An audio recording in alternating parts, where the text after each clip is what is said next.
Well, another test coming up for the federal Liberals. There's a key by-election, the third in the past 6 months.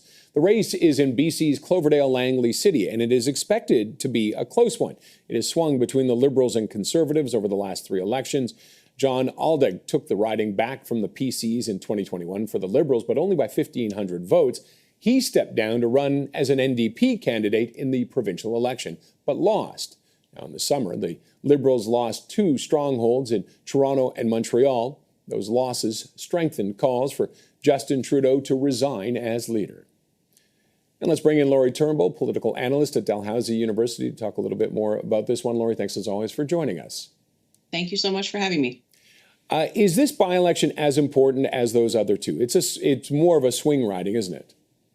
Right. I mean, some of the others that we've seen, so obviously the one in Toronto and the one in Montreal, were really tests for the Liberals because they were such safe seats for them. And so the losses of those by the Liberals was just, the big shock. That was the big shock that went through the party twice, saying, oh, God, what are we going to do now? What seats are safe for us, if not those? And those are the ones that really pushed these questions for around Justin Trudeau's leadership. This one is more of a swing riding. It could go either way, but it's not unimportant. I think, anything right now that could count as a shot in the arm for the Liberals would be a major moment for Justin Trudeau and would help him out a lot. I think this by-election is probably just as much a test for the Conservatives as it is for the Liberals, because this is one that the Liberals, I think, really want to hold on to, but the Conservatives could use this as a moment to say, hey, we took this riding back, and by how much? Now, for either side, what would be a win? What do they need to consider to win? Not just winning the seat, or do they need to have a big win, a convincing win? Yeah, I think at this point for the Liberals, not to put too fine a point on it, any win would be a win. If it was 5 votes, it would be a win. For the Conservatives, I think they want to show their ground game in British Columbia. This is an area where Pierre Poilievre and the Conservatives stand to gain a lot in the next election. There's a lot of seats there. There are going to be even more seats there this time. And there's quite a bit of room for them to grow in terms of the number of seats that are currently held by the NDP and the Liberals.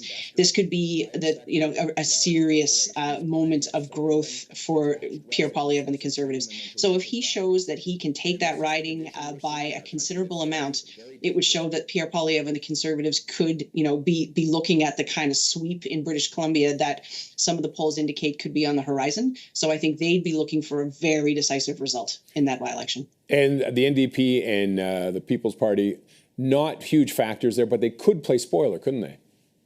Absolutely. British Columbia is a stronghold for the NDP as well. And so I think even if they're not thinking that they'll come first in this by-election, that doesn't seem to be in the cards.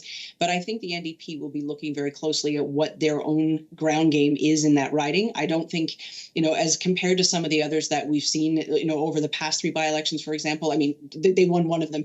But, somewhere like Toronto St. Paul's, that wasn't a measure of the NDP machine. That was not a measure of what the NDP could do in the next election. They weren't competitive there at all. Whereas I think in this riding, even if they don't win, they'd have to show they are able to mobilize that vote. They've got an operational ground game. They're able to get people to come out for them. That's going to be really important for them to build on their own momentum in BC, which would be fundamental to the NDP in the next election.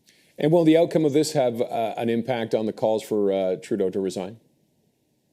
They might, although I think that clock is running down. I think, at this point, it would be really, for me anyway, it would be really difficult to figure out how are they going to run a leadership race at this point if they haven't already. I think, this by-election, if they don't win it, it's not going to be the same shock as it was when they lost the Montreal riding, when they lost the Toronto riding.